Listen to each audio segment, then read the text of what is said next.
दोस्तों नमस्कार। दोस्तों मैं विमल शाही आप सभी लोगों का अपने चैनल में स्वागत करता हूं और उम्मीद करता हूं कि आप लोग सब स्वस्थ होंगे एवं मस्त होंगे।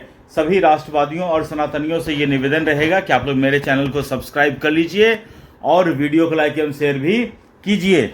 दोस्तों, राजनीति कभी आपको फर्श से अर्श तक पहुंचाती है और कभी अर्श से फर्श तक पहुंचाती है।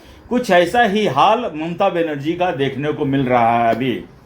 दोस्तों, पश्चिम बंगाल का चुनाव खत्म हुए 1 महीना से कुछ ही समय ज़्यादा हुआ है और इस 1 महीने में जिस तरह से ममता बनर्जी की पार्टी तृणमूल कांग्रेस का विघटन हुआ है, मतलब कि लग रहा है कि बर्फ की तरह पिघल रही है और ममता बनर्जी जितना उन बर्फ के टुकड़ों को अपने हाथों में सिमटने का कोशिश कर रही है, वो उतना और तेजी से पिघल रहा है और उनके पार्टी के सदस्य जो हैं वो पार्टी छोड़ छोड़कर दूसरे दलों में जा रहे हैं या कोई इस्तीफा दे रहे हैं। शुरुआत हुई थी उनके विधायकों से। जैसे ही तृणमूल कांग्रेस पार्टी विधानसभा चुनाव हारती है तो उनके सबसे पहले 80 विधायक में से 58 विधायक ये बोलकर अलग हो जाती हैं कि हमें आपका नेतृत्व नहीं चाहिए, आप मार्गदर्शक मंडल में जाइए और हमें अब बीजेपी का सामना करने दीजिए। और उसके बाद जो ममता बनर्जी के पास जो बचे हुए 20-22 एमएलए थे, वो भी उनमें से भी 10 से 12 एमएलए जो हैं वो भी ममता बनर्जी से नाराज चल रहे हैं। ये तो हुआ एमएलए की बात। उसके बाद जो लोकसभा में एमपी हैं वो भी उनके 28 एमपी हैं। उन 28 एमपी में से 20 से ज़्यादा एमपी ने अलग गुट बना लिया है और वो गुट एनडीए को समर्थन करेंगे। सोचिए, स्टेट में रहेंगे वो अपोजिशन में और सेंटर में जो 20-22 एमएलए हैं वो सपोर्ट करेंगे एनडीए को, और राज्यसभा में जो 12-13 मेंबर हैं वो धीरे धीरे करके रिजाइन दे रहे हैं। पहले सुखेंदु शेखर राय ने दिया रिजाइन, अब आज जो है सुष्मिता देव करके एक हैं, उन्होंने भी रिजाइन कर दिया। तो ये तो जो रिजाइन कर रहे हैं, जो छोड़ के जा रहे हैं, और बाकी जो इनके कॉरपोरेटर हैं, 100 से ज़्यादा कॉरपोरेटर इनकी पार्टी छोड़ चुके हैं। इनके मेयर, कलकत्ता के मेयर जो हकीम फरीद हैं, वो ममता बनर्जी के प्रमुख विश्वास पात्रों में से एक थे। उन्होंने पहले मेयर के पद से रिजाइन दिया, अब जाकर वो ऋतुव्रत से जाकर मिल रहे हैं। ऋतुव्रत ने कहा कि हम लोग पुराने दोस्त हैं तो मिलने चले आए हैं। तो टाइमिंग बड़ा इंपॉर्टेंट होता है। अभी ममता बनर्जी का बुरा वक्त चल रहा है और इसमें से हकीम फरीद जो हैं उनके साथ जाके मिलना चाहिए इनको ममता बनर्जी से, तो मिल रहे हैं जाके ऋतुव्रत बनर्जी से।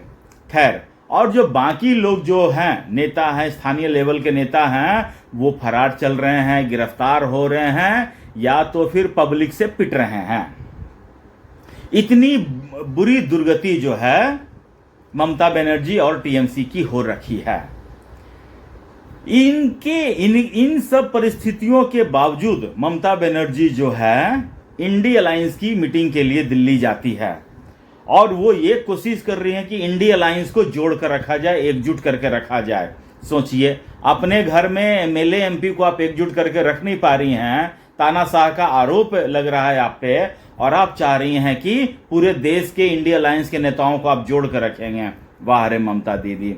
खैर, तो इंडी अलायंस की बैठक जब खत्म होती है, उसमें बहुत सारे प्रस्ताव पास किए जाते हैं कि अब हम हर एक 2 महीना के बाद मिलते रहेंगे और मोदी सरकार के युवा बेरोजगारी के मुद्दे को उठाते रहेंगे, धर्मेंद्र प्रधान को इस्तीफा देना चाहिए, वगैरह वगैरह 3-4 इश्यू पे बात करके एक प्रेस कॉन्फ्रेंस हो गया।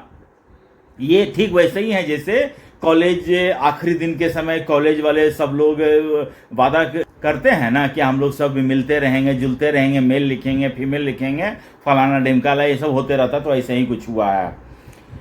उसके बाद इंडिया अलायंस की बैठक खत्म हो जाती है। उसके बाद नेक्स्ट डे मुलाकात होती है सोनिया गांधी और ममता बनर्जी की। ये इंडिया अलायंस के मीटिंग से ऑल टुगेदर सेपरेट मीटिंग होती है। और सोनिया गांधी ने जो है ममता बनर्जी को गले से भी लगाया।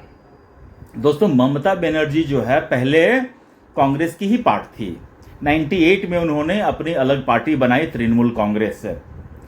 और ऐसा कहा जाता है कि तृणमूल कांग्रेस को फंडिंग और सपोर्ट कांग्रेस बैकिंग कर रही थी to fight against CPM, communist से लड़ने के लिए। पश्चिम बंगाल में कांग्रेस को लग रहा था कि हम अकेले लड़ नहीं पाएंगे, तो उनको लगा कि एक ममता बनर्जी जुझारू नेता हैं, तो उनको पार्टी से अलग करके उनको एक लड़ाई करने के लिए भेजी, बैकिंग करने के लिए।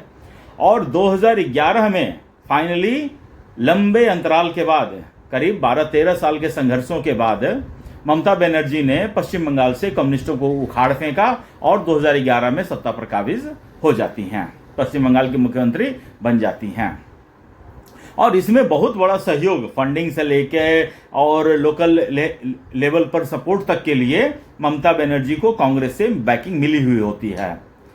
इंस्टीड ऑफ इन सब के बावजूद ममता बनर्जी को कांग्रेस का एहसानमंद होना चाहिए था, लेकिन 2012 में ममता बनर्जी ने कांग्रेस से अपना सपोर्ट वापस कर लिया। तब से लेकर 2012 से लेकर 2026 तक ममता बनर्जी और कांग्रेस का जो आपसी संबंध है वो ठीक नहीं है। 2014 के बाद इन लोगों ने इंडिया अलायंस 2024 में बनाया था, इंडिया अलायंस बनाया था। तो उस समय इंडिया अलायंस कांग्रेस की इतनी हैसियत नहीं थी कि सब भारत के समस्त नेताओं को एक प्लेटफॉर्म पर ले आए। वो तो नीतीश कुमार की क्रेडिबिलिटी थी, तो उन्होंने पूरे इंडिया के समस्त नेताओं को एक मंच पर लाया। और जैसे ही लाया तो ममता बनर्जी और अरविंद केजरीवाल ने नीतीश कुमार को लंघी फंसाकर गिरा दिया। वरना नीतीश कुमार जो सारे नेताओं को एक साथ लाए थे, पहले ही मीटिंग के बाद नीतीश कुमार इंडिया अलायंस से बाहर हो जाते हैं। तो अब 2024 के बाद अब जाकर इंडिया ब्लॉक की मीटिंग हो रही है। तो ममता बनर्जी कोशिश कर रही है कि वो इंडिया ब्लॉक के कन्वेयर बन जाए। इसके लिए उन्होंने सोनिया गांधी से मुलाकात की। सोनिया गांधी ने उन्हें क्या आश्वासन दिया है पता नहीं, लेकिन कल सोनिया गांधी और ममता बनर्जी का जो मुलाकात है वो कन्वेयर से एक स्टेप आगे है। ऐसा सुनने में आ रहा है कि टीएमसी में कुछ बड़ा होने वाला है, टीएमसी का कांग्रेस में विलय होने जा रहा है। और कल अगर सिर्फ सोनिया गांधी और ममता बनर्जी की मुलाकात के बाद आगे नहीं होता तो इस खबर के ऊपर विराम लग जाता। लेकिन आज अभिषेक बनर्जी और राहुल गांधी की भी मुलाकात हो रही है। दोस्तों, राहुल गांधी अपने नेताओं से तो मिलते ही नहीं हैं, दूसरे नेताओं से मिलने का समय दिया है। मतलब कि राहुल गांधी के माइंड में कुछ कैलकुलेशन चल रहा है। और अभिषेक बनर्जी को उन्होंने बुलाया है कि दोनों जो बुजुर्ग नेता थे पहले वो दोनों मिले हैं, अब दोनों युवा नेता मिल रहे हैं। इस पर जो है कांग्रेस में टीएमसी का विलय होना है, इससे इस खबर पर और ज्यादा पुष्टि हो रही है, मोहर लग रहा है। तो टीएमसी में अभी तक जो टीएमसी के जो लोग थे वो टीएमसी के अपने थे, वो कांग्रेस से दुखी थे, इसलिए उन्होंने टीएमसी ज्वाइन किया था। लेकिन अब टीएमसी और कांग्रेस अगर मर्ज कर जाती है तो क्या टीएमसी के जो रिमेनिंग सांसद हैं वो क्या कांग्रेस के साथ रहेंगे या कांग्रेस में जाना पसंद करेंगे? क्या ऊपर नेताओं का दिल मिल जाने से उनके कार्यकर्ताओं का भी दिल मिलेगा क्या? ये सब पूछना चाह रहे हैं। अभी कांग्रेस के एक कार्यकर्ता की हत्या हुई थी चुनाव के दौरान पश्चिम बंगाल में, और कांग्रेस ने कहा था कि ममता बनर्जी ने उसकी हत्या करवाई है, टीएमसी ने उसकी हत्या करवाई है।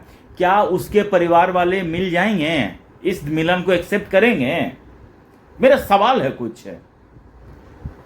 बहुत सारे मैं देख रहा हूं टीएमसी के नेता जो हैं आकर जो बागी हैं उनको गाली दे रहे हैं, गद्दार कह रहे हैं, उन्हें कह रहे हैं कि तुम टीएमसी के टिकट पर चुनाव जीते थे, अगर तुम में दम है तो रिजाइन करके फिर से बीजेपी के कैंडिडेट पे जीत जाओ। आप जब टीएमसी से जीते थे तब टीएमसी का बोलबाला था, अभी टीएमसी का बोलबाला नहीं है। अभी आपके लोकसभा क्षेत्र में कितने बीजेपी के कैंडिडेट जीते हैं आप जाकर देखो, और अगर आपको लगता है कि आपकी पहुंच बहुत ज्यादा है तो आप रिजाइन मारो।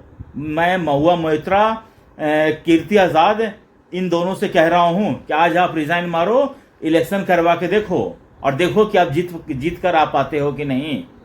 दूसरे को चैलेंज देने से अच्छा है कि खुद चैलेंज स्वीकार करो कि हाँ रिजाइन दो, फिर से देखो कि तुम। अभी तो मैं कह रहा हूं ना, अभिषेक बनर्जी जो कहता था ना कि हम 7 लाख वोट से डायमंड हार्बर जीते हैं, डायमंड हार्बर मॉडल चलाता था वो, उसकी एक विधानसभा सीट फाल्ता का रिजल्ट चुनाव के बाद हुआ है। उसका सिचुएशन देख लीजिए।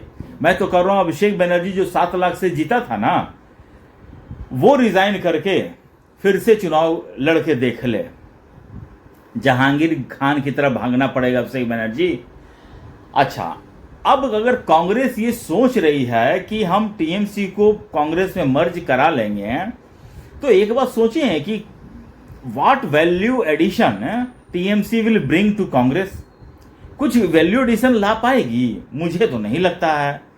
जिस पश्चिम बंगाल में हिंदुत्व का इतना ज्यादा लहर था कि ममता बनर्जी 15 साल से दबा के रखे हुए थे, उस पश्चिम बंगाल में आपको क्या लगता है कि कांग्रेस हो या फिर अगर कांग्रेस दोबारा सरवाइव, कांग्रेस का फेस वैल्यू कितना है दोस्तों? कांग्रेस का फेस वैल्यू 0 है।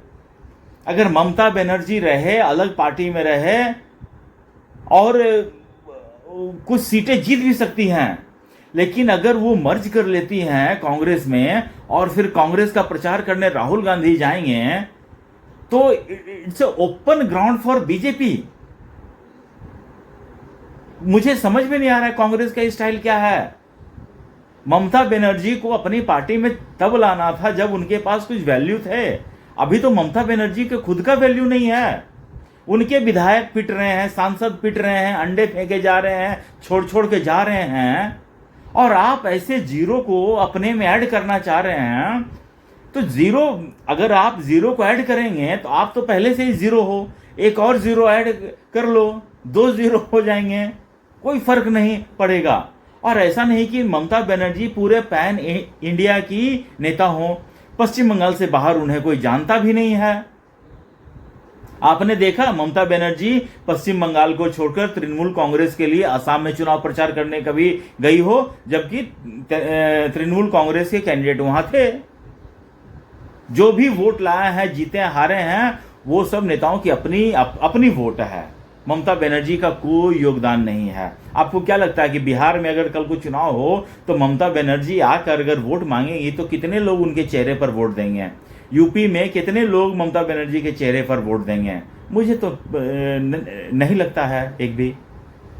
तो जब ऐसे नेताओं को कांग्रेस लेने पर आतुर है, तो कांग्रेस अगर सुसाइड करना चाहती है तो करे, मुझे कोई दिक्कत नहीं है।